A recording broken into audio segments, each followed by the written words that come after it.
Elias Morin stood very still as the shuttle doors opened. Warm air rushed inside, carrying the smell of salt, rain, and something faintly sweet but not sugary. Before him stretched the world of Talakai, an ocean planet where the land rose in wide green arcs like gentle waves frozen in place. The sky shimmered with soft blue light, and the sun above looked slightly larger than Earth's, glowing like a patient eye watching everything below. This was his first alien world. Elias reminded himself to breathe. He was not a soldier or an explorer. He was a cultural envoy, chosen because he listened more than he spoke and thought before he acted. Humanity had learned, often the hard way, that excitement and pride could ruin first contact faster than fear. Tall figures waited near the landing platform. The Talakai were elegant, with smooth skin that reflected light like polished stone touched by water. Their eyes were dark and calm, and their clothing flowed like moving tides. They did not smile the way humans did, but their posture felt welcoming rather than cold. One of them stepped forward. Envoy Elias Morin, the translator device whispered in his ear, "Welcome to Talakai. You stand upon shared water and shared future." Elias bowed slightly, careful not to overdo it. "Thank you for receiving me," he said. "It is an honor to be here." The Talakai guide nodded once, pleased. Elias followed as they moved along a smooth path grown directly from coral-like stone. Everything here looked alive but not wild. It felt planned, patient, and deeply cared for. As they walked, Elias noticed something strange. There were no loud machines, no flashing screens, no signs pushing products or messages. Even the air felt calm, as if the planet itself disliked being rushed. That made him nervous. Humans were known for many things across the stars: speed, creativity, bold ideas, and excess. Too much food, too much light, too much noise, too much sweetness. The welcome ceremony took place near the water, under long trees with wide leaves shaped like open hands. Tables were set with careful beauty. Bowls carved from shell held fruits, grains, and clear drinks that reflected the sky. Elias relaxed a little. Food was universal. Sharing a meal usually softened even the hardest talks. He had prepared carefully. Human culture packs stories, music, and small gifts approved by dozens of experts. And dessert, a simple one, sweet, soft, and familiar, something comforting. As the guests gathered, Elias noticed her. Princess Sailari sat slightly apart, watching everything without moving. Her presence was quiet but heavy like deep water. Her eyes rested on Elias not with suspicion but with careful interest. The ceremony began. Words were exchanged. Promises of peace, learning, and shared paths were spoken. Everything went smoothly. Then came the meal. Elias waited for the right moment, just as he had practiced. He stood, lifted the small covered dish, and spoke gently. "On Earth," he said, "we often share something sweet to show friendship. It reminds us of comfort, home, and trust." He uncovered the dessert. The change was immediate. The air felt tighter. The Talakai stopped moving. Several looked away. One elder's skin darkened slightly, a sign Elias later learned meant distress. His heart sank. He had made a mistake, a terrible one. Before anyone could speak, Princess Sailari rose from her seat. She moved toward him slowly, gracefully, as if the ground itself guided her steps. The crowd watched in complete silence. Elias stood frozen, his mind racing through possible failures. Had he insulted them? Poisoned them? Broken some sacred rule? The princess stopped close enough that he could hear her breathing. Then she leaned in and whispered, so softly that only he could hear, "Eat my coconuts instead of sweets." For a moment, Elias did not understand. Her voice was calm, not angry, not mocking. It sounded protective. She straightened and spoke aloud to the gathering. The human did not know. Knowledge was missing, not respect. The tension eased slightly, like a held breath slowly released. Elias swallowed. "I am sorry," he said honestly. "I meant no harm." Princess Sailari studied his face. Humans were easy to read compared to her people. Fear, regret, and sincerity all sat plainly in his eyes. She nodded. Intent matters here. The dessert was quietly removed. In its place, attendants brought large green-brown fruits, split open to reveal white flesh and clear liquid inside. Coconuts. Elias took one carefully, copying how others held it. He drank. The taste was fresh, clean, and surprisingly satisfying. The princess watched him closely. Later, as the gathering slowly returned to calm conversation, she approached him again, this time openly. "You bring sweetness to show care," she said. "That is not wrong, but sweetness can mean different things." Elias nodded. "On my world, sugar is common, too common. We forget it was once rare." "Rarity teaches patience," Scifi replied. "Abundance teaches carelessness." Her words were not cruel, they were simply true. They walked together along the water's edge. The sea reflected the stars beginning to appear above. "You should know," she continued, "processed sweetness harms our bodies, but more than that, it harms our thinking. It teaches us to want quickly, without effort." Elias felt a familiar sting of recognition. Humanity knew that lesson well. "We struggle with that too," he admitted, "but we are trying to learn." She looked at him, truly looked this time. "Learning is why we allowed you to land." The waves moved gently at their feet. In that quiet moment, Elias realized something important. This mission was not about technology, trade, or power. It was about restraint, and whether humanity was ready to be respected not for what it could take, but for what it could refuse. Far away, the stars watched silently, waiting to see what choice humans would make next. Elias did not sleep well that night. The guest chamber given to him was calm and beautiful. Soft blue light came from the walls, like moonlight underwater. The bed shaped itself to his body and the air stayed cool and clean. Everything was perfect. Still, his mind would not rest. The whisper of the princess stayed with him. "Eat my coconuts instead of sweets." It was not only advice about food. Elias could feel that now. It was a warning, a lesson, and maybe even a test. When the morning light slowly changed color, Elias rose and prepared for the day. He chose simple clothing, without symbols or bright marks. On Talakai, quiet seemed to speak louder than decoration. An attendant arrived, silent and respectful, and guided him outside. The city looked different in daylight. Water channels moved gently between buildings grown from living stone. People walked slowly, often stopping to speak or simply look at the sea. No one rushed. Elias wondered how humans would look here, always walking fast, always checking time, always wanting more. He was brought to a wide open space near the shore.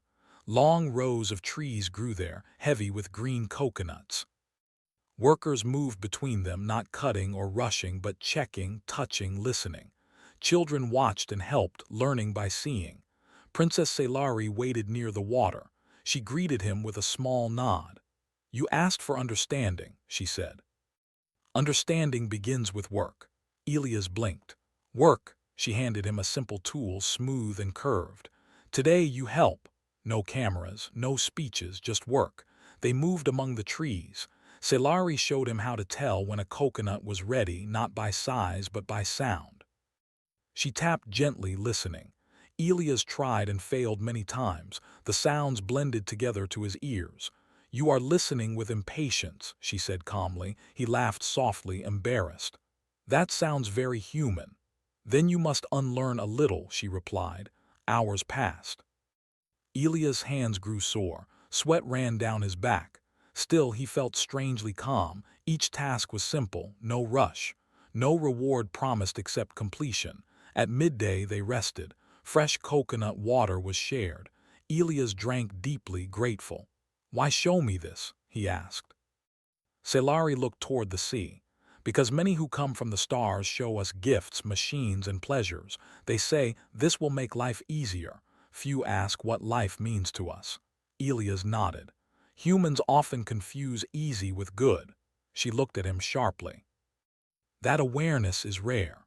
After the rest, Scifi led him away from the groves toward a large structure near the water. It was open on all sides, filled with circles of seating. Elders waited there. Elias felt the weight of the moment. This was not casual learning anymore. One elder spoke.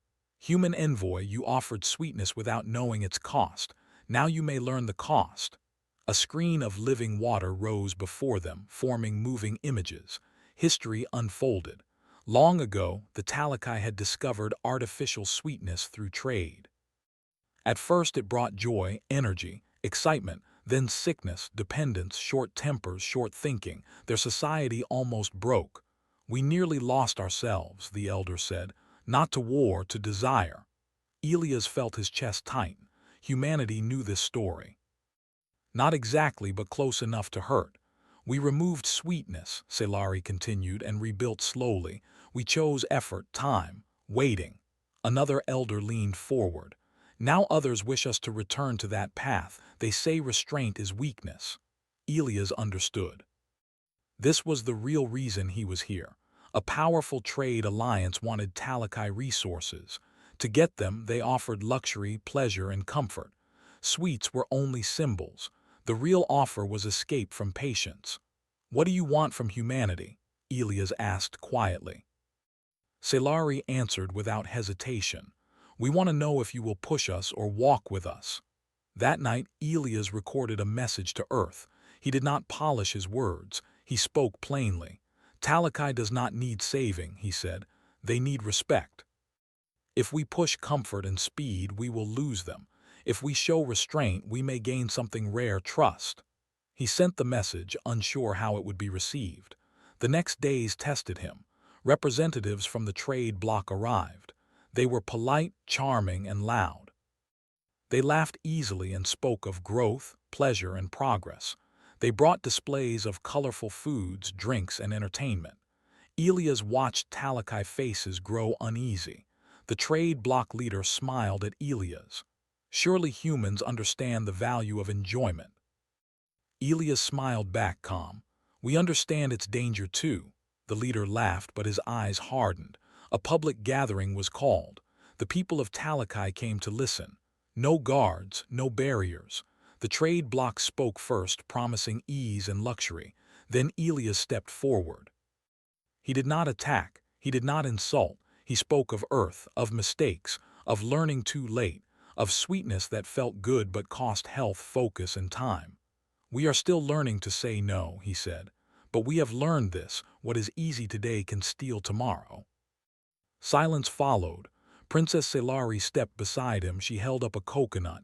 This, she said, takes time, care, patience. It feeds us without taking from us. She turned to the people. The human did not offer us sweets today. He offered honesty. The decision was not made that day, but something changed. That evening, as the sun sank into the sea, Selari walked with Elias once more. You did not choose the easy path, she said. Elias exhaled. I was afraid. Fear is not weakness, she replied. Refusal is harder than force. Elias looked at the stars above Talakai. For the first time, he felt that humanity might be seen not as a child species chasing pleasure, but as one learning restraint. And that, he knew, was a kind of strength the galaxy rarely respected, until it was too late. The sea was restless that morning. Elias noticed it as soon as he stepped outside.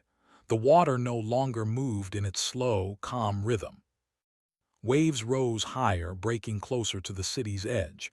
The sky was still bright, but something in the air felt tense, like a held breath. An attendant walked beside him. The currents are changing, they said. It happens every cycle, but this one feels heavier. Elias nodded. On Earth, storms were common, but here, even nature seemed to follow patience and balance. When it broke that balance, people listened. Princess Selari met him near the water gardens. She was not wearing ceremonial clothing today. Instead, she wore simple work robes like the farmers and learners. The groves are in danger, she said without greeting. Too much water, too fast. Elias felt a familiar pull in his chest. A problem, a risk, a chance to act. Can we help? He asked. Selari studied him. Many off-worlders offer machines in moments like this. Fast answers, loud answers. Elias shook his head. I won't suggest anything unless you ask. She paused, then nodded slowly. Then walk with me. They moved toward the coconut groves. The ground there was softer now, wet from rising tides. Young Talakai worked among the trees, their movements careful but worried. Some coconuts had fallen too early, cracked by sudden water pressure. This harvest feeds 3 regions, Selari said. If we lose it, we do not starve, but we weaken. Elias watched silently, thinking. Humans would build barriers, pumps, walls, fast, forceful solutions. Sometimes they worked. Sometimes they caused worse damage later. May I ask a question? He said. Selari nodded. Why are the trees planted so close to the water? Because they must learn resilience early, she replied. Shelter makes them weak. Elias smiled faintly. That sounded very Talakai. As they walked, a group of Talakai youths approached. They were young, not children, not fully grown. Their eyes were bright with concern and curiosity. One stepped forward.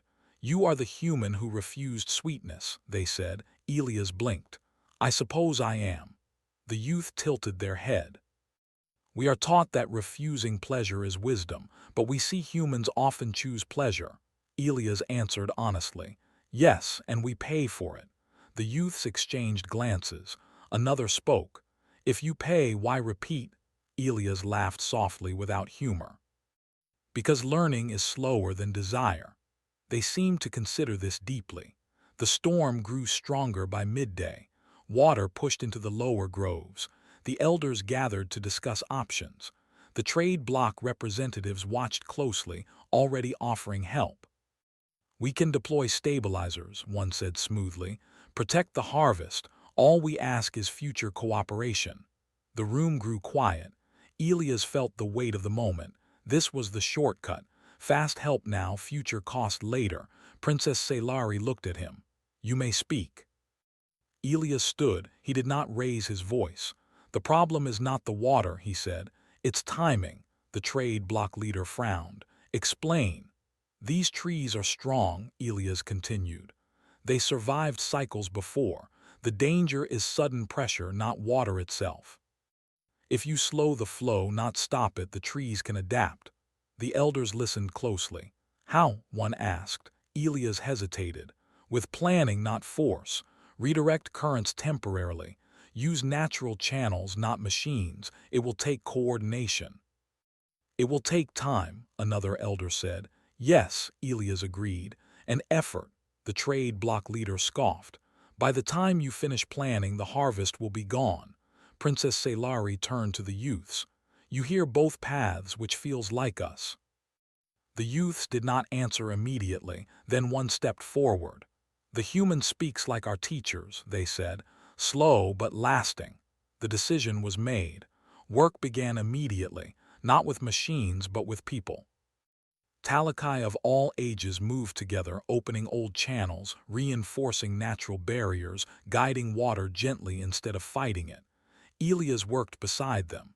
His muscles ached, but he did not stop. No one asked him to. No one told him to either. The storm lasted 2 days. By the end, many were exhausted. Some coconuts were lost, but most of the grove stood firm, roots deeper, stronger. The trade bloc representatives left quietly. That evening, the youths gathered near the shore. They invited Elias to sit with them. You chose effort over ease, one said. Why? Elias looked at the horizon. Because ease lies, it says the cost is small. And what is the cost? Another asked. Usually, Elias said, it's the future. Princess Selari approached as the conversation ended. She carried a single coconut carefully opened. She handed it to Elias. You have taught without forcing, she said. That is rare. Elias accepted it. Your people reminded me of something we forgot. What? That strength is not how fast you act, he said. It's how well you wait. The sea slowly calmed. The stars reflected on the water like quiet approval. Far away, other worlds watched Talakai's choice ripple outward. Humanity's name moved through whispers again, but this time not as takers or pushers, but as partners who could resist temptation. And that frightened some powers far more than weapons ever could. The days after the storm felt quieter but not calmer. Elias sensed it in the way people spoke a little less freely, in how conversations stopped when elders passed, and in the way the sea stayed smooth but tense, like a surface hiding deep movement underneath. The danger had passed, yet something heavier had taken its place. Doubt. Princess Selari invited Elias to walk with her along the upper paths of the city. From there, the whole coastline was visible, the coconut groves stretching like careful lines drawn by patient hands. The storm did not break us, she said, but it shook certainty. Elias understood. Surviving a test often opened new questions instead of closing old ones. The trade bloc has not left entirely, Selari continued. They have changed tactics. Elias frowned. How? They no longer speak to the council, she said. They speak to individuals. That worried him more than open pressure ever could. Later that day, Elias was invited to a private meeting. Not by the council, not by the trade bloc, by Earth. The message arrived clean and direct. A projection formed in his chamber showing familiar human faces, leaders, analysts, negotiators. Elias, one of them said, smiling, "You've done well." He waited. Praise always came before requests. "Talakai respects you," another continued. "That gives humanity leverage." Leverage. The word felt heavy. "We want you to secure exclusive cooperation rights," the first said. "Nothing aggressive, just priority." Elias' stomach tightened. "That's not what Talakai wants." "They don't know what they want yet," a third voice replied. "They're traditional, cautious." "You can help guide them." Guide, another heavy word. "What do you offer in return?" Elias asked. The projection shifted. Data flowed, medical advancements, extended life treatments. Ones Elias had only read about in restricted files. One figure leaned forward.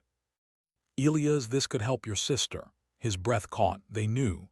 His sister had been sick for years, stable but fragile. This technology could change her life, maybe save it. "This cooperation would accelerate access," the voice said gently, "for her and many others." The projection faded, leaving Elias alone. For the first time since arriving on Talakai, he felt unsteady. That evening, Selari noticed the change in him immediately. "You are carrying something heavy," she said. He did not answer at once. The sea below reflected soft light, calm and beautiful, unaware of the struggle happening above it. "May I ask you something personal?" he finally said. She nodded. "If you could protect your people by bending your values just a little, would you?" Selari did not answer quickly. She watched the water for a long time. "We have a saying," she said at last. "A small crack in the shell invites rot." Elias swallowed. "The trade bloc believes compromise is progress," she continued. "We believe compromise must be chosen carefully or it becomes surrender." Elias laughed softly, bitterly. "Humans use compromise as a comfort word. It helps us sleep." Selari looked at him. "You are being tested," he nodded, "by my own people." The next day, unrest surfaced openly. Some Talakai citizens questioned the elders. The storm response had worked, yes, but it had cost time and energy. The trade bloc's machines would have saved effort. "Are we clinging to hardship for pride?" one asked publicly. The question spread like ripples. The elders called a gathering. All were welcome. No guards. No barriers. Elias stood at the edge listening. He was not asked to speak. That too was a test. Voices rose, calm but firm. "We are tired," some said. "Patience is heavy." Others replied, "Ease is heavier later." The debate was real, honest, painful. Then a young Talakai stepped forward, one of the youths from the grove. "We watched the human work beside us," they said. "He did not gain comfort, he gained respect." All eyes turned to Elias. Princess Selari spoke then. "Elias Morin, you have refused much. Will you speak now?" Elias stepped forward slowly. His heart pounded. The offer from Earth burned in his mind. He spoke simply. "My people once believed we could take shortcuts without cost," he said. "We were wrong. We are still paying." He paused, then added quietly, "And today I was offered another shortcut." A murmur spread. I was offered something I deeply want, he continued. Something that would help someone I love. Silence fell. I could take it, he said. No one would know. I could tell myself it was harmless. He looked at Celari, at the youths, at the elders. But then your trust would become a tool, he said, and I would lose something far more important than what I gain. He stepped back. I refuse. The words felt like tearing something loose inside him, painful, clean. That night Elias sent a message to Earth, short, clear. I will not trade Talakai's future for human advantage. If that costs me my position, so be it. No reply came. The following days were tense. Supplies were delayed, communication slowed, pressure without words. Celari met him again near the groves. You chose the long pain, she said. Elias nodded. I hope it was the right one. She placed a hand over her heart. Right choices rarely feel good at first. The people of Talakai watched humanity closely after that. Not for power, not for gifts, but for consistency. And Elias understood then that Part 5 would not be about victory. It would be about whether humanity could live with the cost of saying no. The morning arrived without ceremony. No alarms sounded. No announcements echoed through the city. The sea lay calm, almost glass-like, as if the world itself was waiting. Elias stood near the edge of the upper path, looking out over Talakai for what he believed might be the last time. Days had passed since he refused Earth's offer. No answer had come back. Silence was its own message. Princess Celari joined him quietly. She did not speak at first. She simply stood beside him, facing the horizon. Today, she said at last, we decide who we walk with. Elias nodded. I won't pretend I'm not afraid. She looked at him. Fear means the choice matters. Below them, people gathered. Not in tight lines, not under banners, but in open circles near the shore. Elders, workers, youths, children, everyone was welcome. Talakai decisions were never hidden. A low platform had been set near the water. On it stood a single table. No symbols, no flags. Only two objects rested there. A polished container from the trade block, shining and perfect, and a simple woven tray holding fresh coconuts. The contrast needed no explanation. The trade block representatives stood nearby, calm and confident. They smiled often. They believed time was on their side. A Talakai elder stepped forward. We have listened, they said. We have felt pressure, we have felt doubt. Now we choose. The elder turned to Elias. Human envoy, you are not required to speak. Elias inclined his head. Understood. Princess Celari stepped onto the platform. She spoke clearly, her voice carrying easily. When the human first came, he offered sweetness, she said. Not knowing its cost, we corrected him. She looked at Elias briefly, not unkindly. Since then he has refused comfort, refused shortcuts, and refused power. Murmurs spread through the crowd. Others promised us ease, Celari continued. They offered to remove effort from our lives. They said patience was weakness. She lifted a coconut from the tray. This feeds us, she said, but it also teaches us. It does not rush, it does not lie. She placed it back gently. Then she turned to the shining container. This offers pleasure without effort, she said, and cost without warning. The trade block leader stepped forward, smiling. Princess, with respect, you speak of fear. We offer opportunity. Celari met his gaze calmly. Opportunity that demands we change who we are. She turned to the people. We survived not because life was easy, but because we chose care over hunger for more. A young Talakai stepped forward, then another, then many. They placed coconuts on the table, one by one, not as protest, as choice. The trade block leader's smile faded. The elder spoke again. We decline. No cheers followed, no anger, just a quiet acceptance. The trade block representatives left shortly after. No threats, no speeches. They had learned enough to know force would fail here. As their ships vanished into the sky, a strange calm settled over Talakai. Elias exhaled, not realizing how tightly he had been holding his breath. Later that day, a message finally arrived from Earth. It was brief. Your actions have consequences. Elias smiled faintly.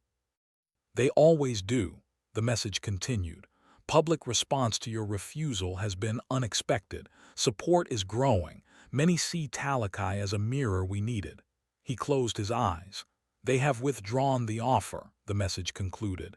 Your sister will not receive early access. Elias sat quietly for a long time after the projection faded.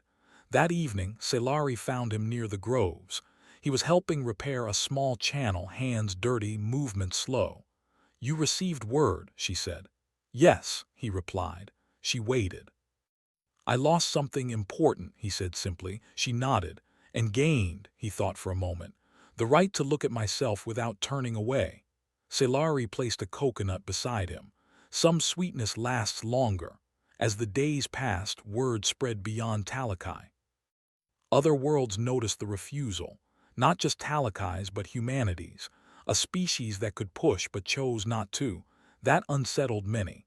Some alliances distanced themselves. Others grew curious. Quiet messages arrived, asking questions, seeking understanding rather than advantage. Humanity's reputation shifted, slowly. Elias prepared to leave. His mission was complete, though not in any official record. On his final morning, the people gathered again near the shore. No ceremony, just presence.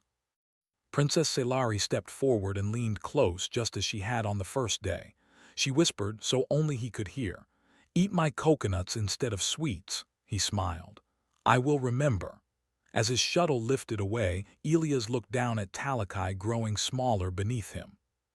He felt no triumph, no victory, only quiet pride. The galaxy would not change overnight.